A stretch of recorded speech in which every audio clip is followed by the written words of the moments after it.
జీవజల ప్రవాహములు పారుచున్నవి, దేవుని చిత్తముచే స్థాపింపబడినవి.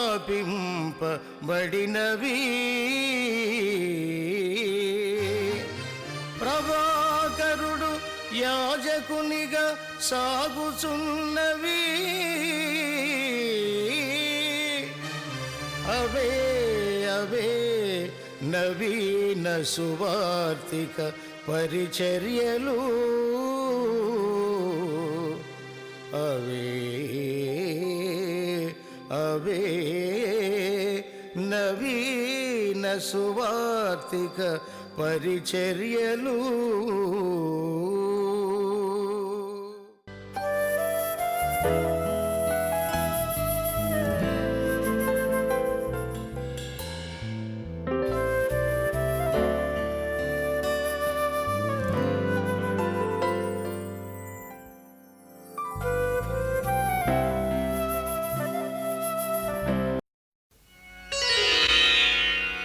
సిలువే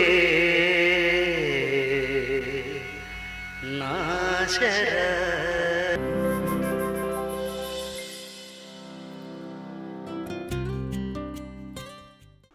ప్రియమైన దేవుని బిడ్డలారా, మీ అందరికీ ప్రభునామాన ప్రత్యేక వందనాలు.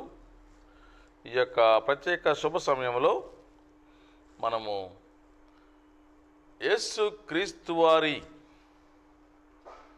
మరణము సందర్భంగా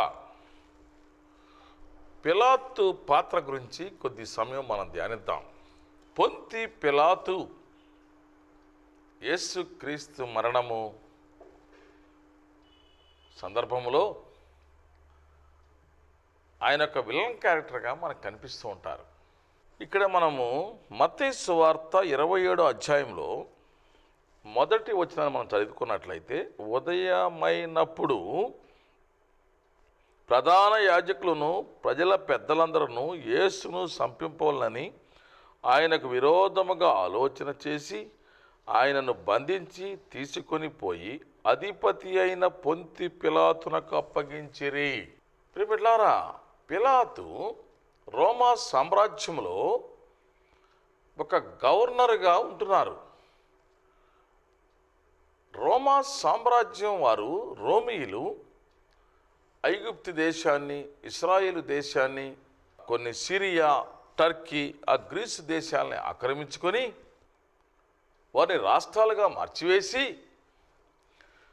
ఒక్కొక్క రాష్ట్రానికి ఒక వారి గవర్నర్ని ఒకరిని అపాయింట్ చేసి ఆ యొక్క ఏరియా, ఆ యొక్క రాష్ట్రానికి వారిని అధిపతులుగా చేసి, వారిని అధికారులుగా చేసి, వారిని గవర్నర్లుగా పిలుస్తూ పరిపాలన కొనసాగించినట్లుగా మనం చదువుకుంటున్నాం.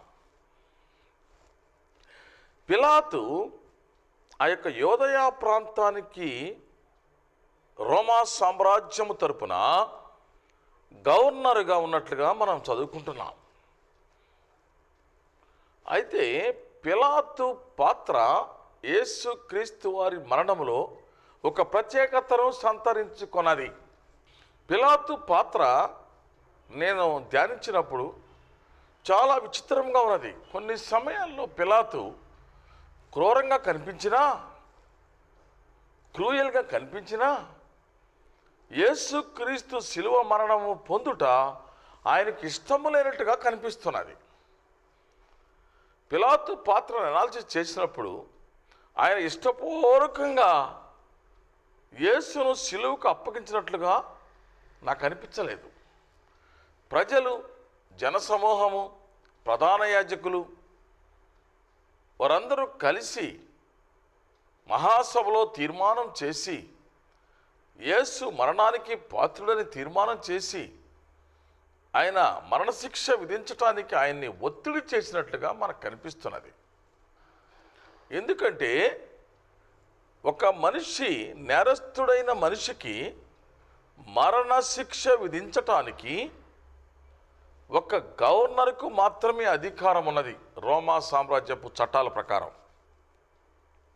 సో యేసుక్రీస్తుని శిలువ మరణానికి అప్పగించాలంటే రోమా ప్రభుత్వపు గవర్నరు, యోదయ ప్రాంతపు గవర్నర్ అయిన పిలాతు దాన్ని కన్ఫర్మ్ చేయవలసి ఉన్నది. ఆ మరణానికి ఆయన అనుమతి ఇవ్వవలసి ఉన్నది. శిలువ మరణానికి ఎక్కించాలి యేసుక్రీస్తుని ఆయన అధికారము అధికార ముద్ర వేయవలసి ఉన్నది. ఇంకా చెప్పాలంటే ప్రియమిట్లారా, ఆయన బంధించి తీసుకొని పోయి అధిపతి అయిన పొంతు పిలాతునకు అప్పగించిరి. ఎందుకు అప్పగించారంటే యేసు ప్రభు వారి మీద నేరారోపణ చేయబడిందంటే ఈయన దేవదూషణ చేస్తున్నాడు అని నేరారోపణ చేశారు. దేవదూషణ అంటే బ్లాస్ఫెమీ అని అంటారు ఇంగ్లీష్లో. అంటే పవిత్రమైన దేవుణ్ణి, పరిశుద్ధమైన దేవుణ్ణి నీచముగా మాట్లాడటం, తక్కువ చేసి మాట్లాడటం, చులకనగా మాట్లాడటం, లేక విలువైన గౌరవప్రదమైన పవిత్రమైన దేవుని నామాన్ని అపహాస్యం చేయటం, దాన్నే దేవదూషణ అంటారు. అంటే ఆయన నేను సర్వోన్నతమైన దేవుని కుమారుని అని చెప్తారు. నేను సర్వోన్నతమైన దేవుని కుమారుణ్ణి, నేను మెస్సియాని అని చెప్పటం వలన చూడండి, ఆయనే దేవుని కుమారుడని చెప్పుకొంచున్నాడు కనుక ఈయన మరణానికి పాత్రుడు అని ఆ ప్రధాన యాజకులు ఇంకా ఆ మహాసభ తీర్మానం చేశారు.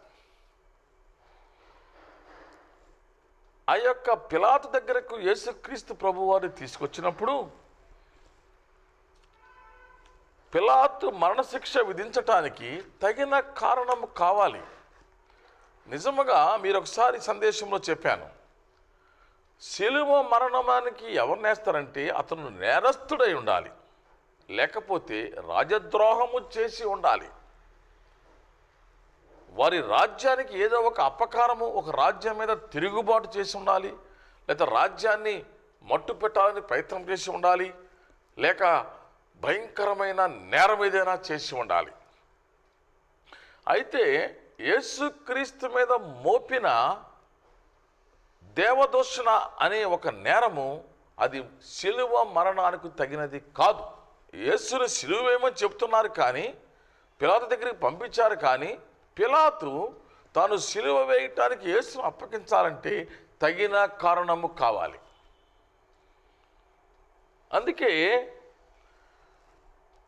ఏమి కారణము ఆయన మీద మోపారంటే యేసు ప్రభు వారి మీద, ఈయన యూదుల రాజుని చెప్పుకొంచున్నాడండి అని ఒక నేరాన్ని మోపారు.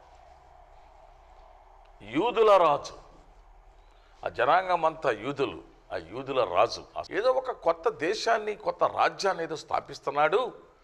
ఇక్కడ ఆల్రెడీ రాజులుంటే, ఇక్కడంతా పరిపాలనలు ఉంటే ఈయన నేను రాజుని అని మాట్లాడుతున్నాడు, ఏదో తిరుగుబాటు చేస్తున్నాడు, ఏదో రాజద్రోహం చేస్తున్నాడు, ఏదో కొత్త దేశాన్ని స్థాపించాలని, కొత్త రాజ్యాన్ని స్థాపించాలని ప్రయత్నం చేస్తున్నాడు యేసు ప్రభు వారు అని ఆయన శిలువ మరణానికి కారణము చూపించడం కోసము అక్కడ ఉన్న ప్రజలు, ఆయనకు వ్యతిరేకమైన ప్రధాన యాజకులు, ఆ యొక్క జనసమూహము ఆ మహాసభలో తీర్మానం చేశారు, ఈయన యూదురాజుని చెప్పుకొనుచున్నాడు.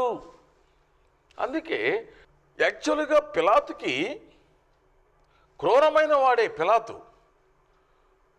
ఆ యొక్క యోదయ ప్రాంతాన్ని సమర్థవంతంగా పరిపాలించడానికి రోమా ప్రభుత్వం వారు, రోమా సామ్రాజ్యం వారు పిలాతుకి గవర్నర్ పోస్ట్ ఇచ్చి అధికారం ఇచ్చి అక్కడ నిలబెట్టారు. పిలాతు చాలా క్రూరమైన వాడని ఒక చిన్న ఇన్సిడెంట్ మీకు చెప్తాను.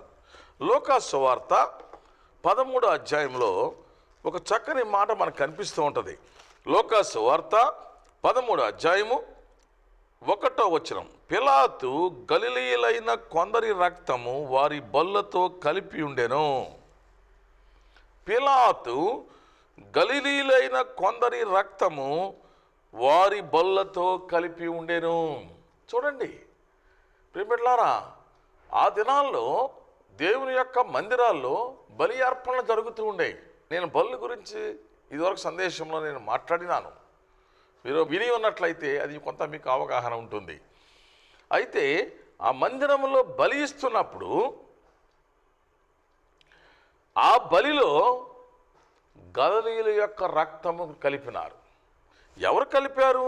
పిలాతు కలిపారు. చూడండి, పిలాతు గలిలీయులైన కొందరి రక్తము వారు బలులతో కలిపి ఉండెను.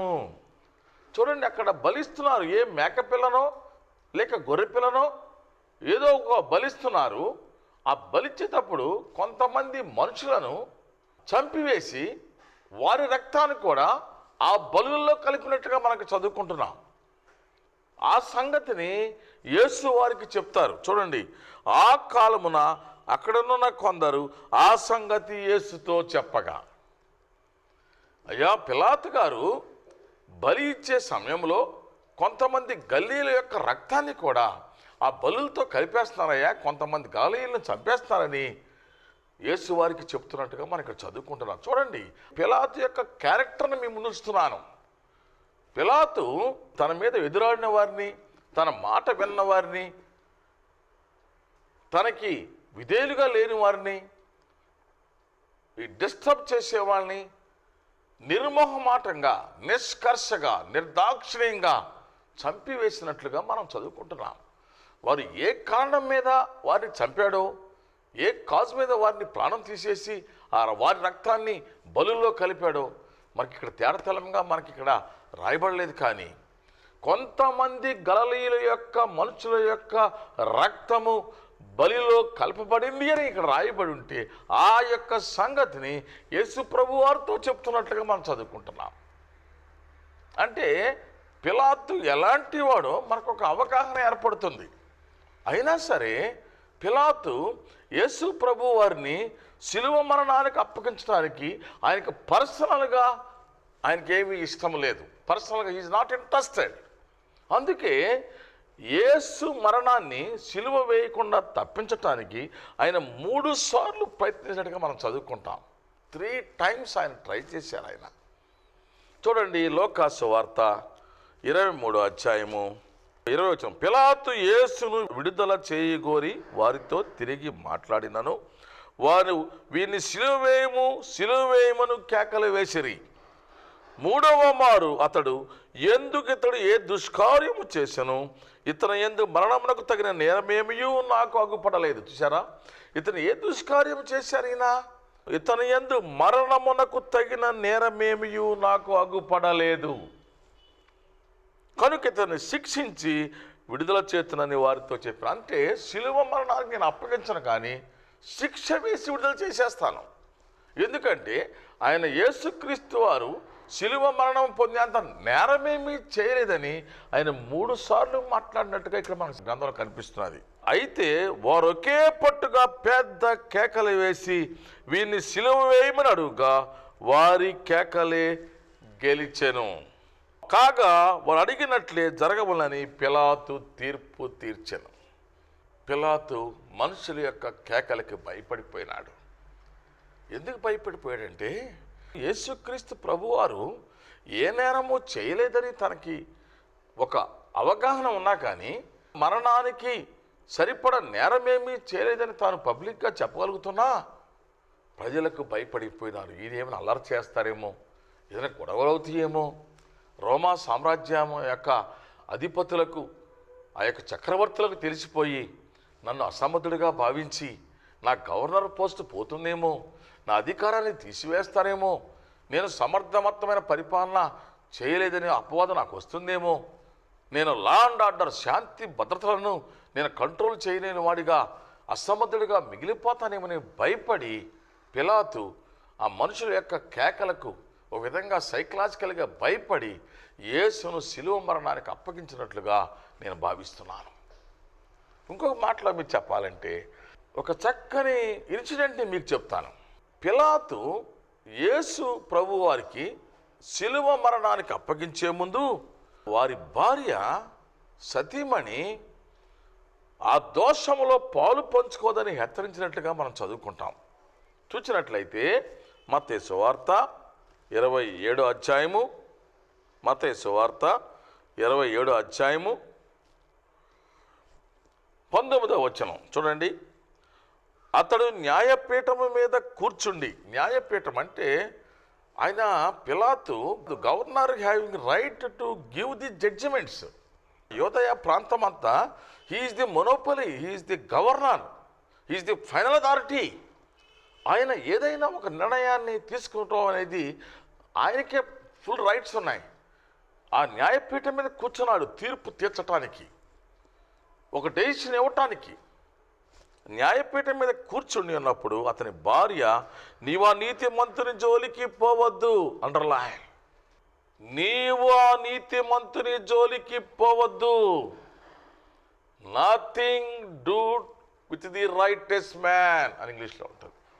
ఎందుకని ఉంటుంది చూడండి, ఈ ప్రొద్దు ఆయనను గూర్చి నేను కలలో మిక్కిలి బాధపడుతుందని అతని యొద్దకు వర్తమానము పంపాను. చూసారా ప్రియపెట్లారా, పిలాతు భార్య ఒక చక్కని మెసేజ్ని పంపించింది ఆయనకి, పిలాతు వారికి.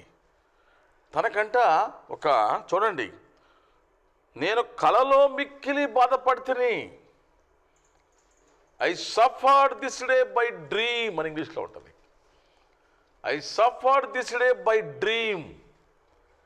చూసారా ప్రియం పెట్టారా, ఆ పిలాతు గారి భార్య పేరు కానీ ఆమె క్యారెక్టర్ కానీ మనకు కల్పించట్లేదు, కానీ ఆ నీతిమంతుని జోలికి పోవద్దు అని భార్య హెచ్చరిస్తున్నది. చూసారా ప్రియం పెట్టారా.